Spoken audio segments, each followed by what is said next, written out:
ગુજરાત સરકાર દ્વારા નાગરિકોના સ્વાસ્થ્યની સુરક્ષા માટે ખોરાક શુદ્ધિ અભિયાન વધુ તેજ બનાવાયું છે। આરોગ્ય મંત્રી પ્રફુલ્લ પાનસેરિયાએ ખોરાક અને ઔષધ નિયમન તંત્ર સાથે બેઠક કરી ભેળસેળિયા તત્વોની સામે કડક કાર્યવાહી કરવા માટે સૂચના આપી છે।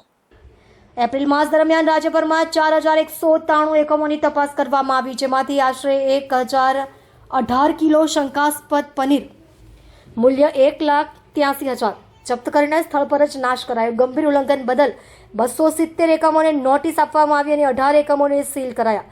ઉપરાંત 118 નમૂનાઓ લેબમાં ચકાસણી માટે મોકલાયા છે। મ્યુનિસિપલ કોર્પોરેશન દ્વારા નિયમ ભંગ બદલ ₹2,84,000થી વધુનો દંડ વસૂલાયો। ઉનાળાની સિઝનને ધ્યાનમાં રાખીને શેરડીનો રસ, મેંગો જ્યુસ, તરબૂચ અને આઈસ ગોળા વેચતા 1,576 સ્થળોએ તપાસ કરાઈ અને 1,705 નમૂનાઓની ચકાસણી કરાઈ। સરકાર દ્વારા ભેળસેળ સામે શૂન્ય સહનશીલતાની નીતિ અપનાવીને જાગૃતિ માટે 284 ટ્રેનિંગ અને 255 અવેરનેસ કાર્યક્રમો પણ યોજાયા છે। અમદાવાદ, વડોદરા અને ભરૂચ જેવા મહત્વના દવા ઉત્પાદકો અને કંપનીઓ દ્વારા બિનકાયદેસરની દવાઓ, નાર્કોટિક્સ દવાઓ વગેરેના ઉત્પાદન અને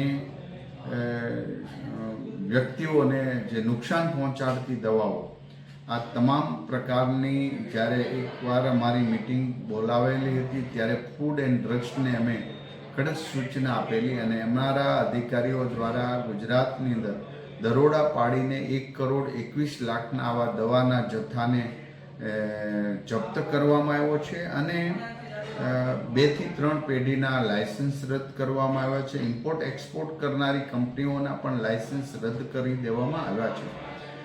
યુસુફ મેડિસિન્સ